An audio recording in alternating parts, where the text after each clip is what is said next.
বাবিটা এত পাকা হয়েছে জানো বন্ধুরা, দাদু দিদা ফোন করলে শুধু বলে দুধ পিঠে খাবো আর বলে পাটি খাবো, মানে পাটি সাপটা। আর দুধ পিঠে মানে দুধ পুলিটাকে বলে। তো ওই জন্য বাপিমা শুধু ডাকছে আয় আয়, মেয়েটা খেতে চাইলো।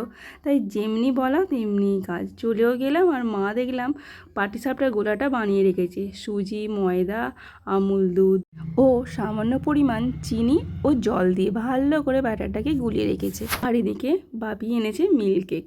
তো মিল্ক কেক দিয়ে পাটিসাপটা বানিয়েও ফেললাম আর খেয়ে চলেও এলাম। আর তার সঙ্গে দুধ পুলিটাও ছিল। দুধ পুলির ভিডিওটা তোমাদের আমি পরে দেব। তোমরা কে কে দুধ পুলি আর পাটিসাপটা খেতে ভালোবাসো অবশ্যই কিন্তু কমেন্টে জানিও। আর ভিডিওটা যদি ভালো লেগে থাকে লাইক, কমেন্ট ও শেয়ার করো এবং সবার মধ্যে ছড়িয়ে দিও। আর এভাবেই আমাদের ভালোবাসা দিতে থাকো। তোমরা যদি আমার এই ভিডিওটা ফেসবুক ও ইনস্টাগ্রাম থেকে দেখে থাকো তাহলে অবশ্যই একটা ফলো করে দিও।